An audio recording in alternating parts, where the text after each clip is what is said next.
alim, nabi, rasul, kenapa mereka minta hidayah? Kalau yang jahil sudah, yang baru separuh ilmu sudah, yang sudah berilmu tidak beramal sudah, yang meyakini yang batil sudah. Sekarang kita tanya, kenapa Nabi tetap minta hidayah? Kalau 4 tadi menceritakan tentang diri kita.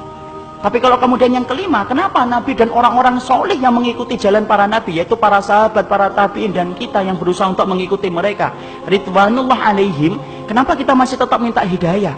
Karena belum tentu apa yang antum dapatkan kalau sudah benar itu menjamin antum itu meninggal dalam keadaan itu. Kita apa pernah menjamin bahwasanya kita akan mati husnul khatimah dalam keadaan iman? Siapa yang menggaransi iman kita? Tidak ada. Minta hidayah supaya Allah itu memberikan istiqomah setelah kita dapat ilmu yang benar.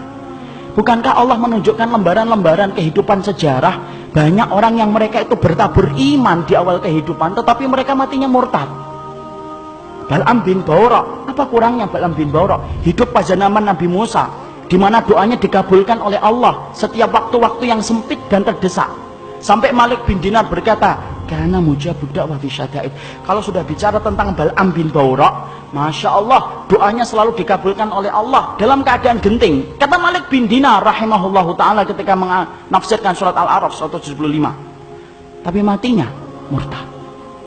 Rajal Unfuah, sahabat Nabi, dipuji oleh Abu Bakar, dipilih oleh Abu Bakar untuk menjadi delegasi sunnah, mendakwahkan kepada Musalam al-Kadzab. Matinya beriman, murtad. Ubaidillah bin Jahsy yang pernah menyelamatkan kehidupan agamanya sampai ke Habasyah. Ketika Nabi masih di Mekah, ikut di dalam hijrah yang pertama, hijrah yang kedua ke Habasyah. Beriman? Tidak, murtad di Habasyah. Kecintaannya minum khamr menjadikan dia murtad. Seorang muadzin yang diceritakan oleh Imam Qurtubi, murtad ketika kemudian tergiur dengan pesona seorang wanita yang dia lihat ketika adzan di tempat yang tinggi. Orang dulu ketika adzan naik ke tempat yang tinggi, melihat seorang wanita begitu cantik, turun, ini gentle dia ini. Turun, dia katakan dia cinta sama wanita itu. Wanita itu berkata, tidak bisa kamu nerima kamu, karena kami Nasrani dan kamu Muslim. Loh, dengan apa saya bisa diterima? Berpindah kepada Nasara. Pindah, ikhwan. Murtad, meninggalnya di hari dia meninggal dunia. Akan mencampuri istrinya, naik ke atap, kemudian jatuh. Belum sempat mencampuri wanita yang menjadikan dia murtad. Siapa yang menjamin? Ini yang kemudian kita khawatirkan. Minta terus hidayah. Kenapa kita minta hidayah walaupun kita itu sudah memelihara jenggot, sudah kemudian ngaji, istri kita sudah kemudian berhijab yang syar'i, kegiatan kita sering datang ke kajian ilmu, bertemunya kita dengan orang yang solih, terus kita menjaga hangatnya iman. Tapi kenapa kita tetap minta hidayah walaupun ikhtiar sudah kita lakukan? Karena tidak ada yang menjamin antum akan masuk surga kecuali Allah. Ya, makanya sampai dikatakan oleh Rasulullah, ada di antara kalian, fa inna ahadakum la ya'malu bi amali ahlil jannah hatta yakuna bainahu wa bainaha illa dhira'un fayasbiqu alaihi alkitab fayamalu bi amali ahli nari hatta yadkhuluha. Makanya sampai Nabi beliau bersabda, ada di antara kalian yang melakukan amalan surga sampai antara dia dengan surga tinggal sejengkal, tinggal sejengkal ikhwan. Satu amalan tak langsung masuk surga itu harusnya. Tapi ternyata catatan takdir mendahului apa yang dia lakukan. Lalu kemudian di akhir kehidupannya melakukan amalan penduduk neraka hatta yadkhuluha, sampai dia masuk ke neraka itu.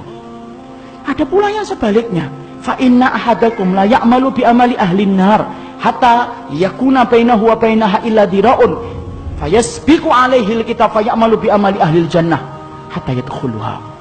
Nabi kemudian berkata sebaliknya, ada pula di antara kalian yang melakukan amalan penduduk neraka terus sampai antara dia dengan neraka tinggal sejengkal tak, kata Nabi. Tetapi catatan takdir mendahului apa yang dia lakukan. Dia melakukan amalan penduduk surga sebelum meninggal dunia, lalu kemudian Allah masukkan ia ke dalam surga. Antum tahu Usairim bin Abdul Ashhal?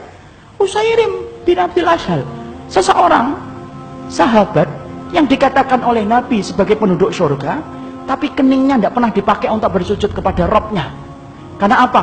Masuk Islamnya belum ada 24 jam. Ketika dia masuk Islam mengucapkan syahadat, dia bertanya, sholat? Belum waktunya sholat. Apa yang saya lakukan?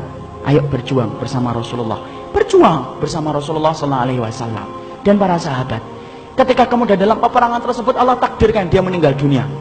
Ketika meninggal dunia, Maka rame para sahabat membicarakan tentang Usaid bin Abdul Asyad. Sampai Abu Hurairah berkata, inilah penduduk surga yang belum pernah menempelkan keningnya untuk mencium bumi bersujud kepada Allah. Itulah Usaid bin Abdul Asyad. Siapa yang jamin, ikhwan? Jangan sombong kalau kita hari ini sudah ngikut nitibang. Jangan sombong ketika kita hari ini sudah ngaji. Belum tentu itu akan menjadi jaminan bahwasanya itu menjadi keimanan kita ketika meninggal dunia. Jangan magrur. Apa itu magrur? Tertipu dengan amalan kita. Merasa bahwasanya amalan kita itu akan pasti menjadikan kita masuk surga. Siapa yang jamin? Minta hidayah kepada Allah, supaya kemudian kita diberikan oleh Allah. Kalau antum betul-betul orang yang solih, supaya hidayah yang antum minta menjadikan antum diberikan istiqomah sampai antum meninggal dunia. Itu yang kita minta kepada Allah. Inilah pentingnya hidayah. Makanya di dalam kehidupan kita sampai Allah terangkan doa yang pertama bukan doa meminta ampunan. Doa yang pertama bukan meminta surga. Doa yang pertama di dalam Al-Quran bukan meminta perlindungan dari neraka. Tapi doa yang pertama, ikhwan, antum sebagai hambanya Allah diajarin oleh Allah. Kita diajarin oleh Allah minta hidayah. Karena kalau antum sudah dapat hidayah, antum diampuni oleh Allah. Kalau antum sudah dapat hidayah, antum dimasukkan surga oleh Allah. Kalau antum minta hidayah, antum akan dijaga dari api neraka. Dan itu didahului dengan hidayah.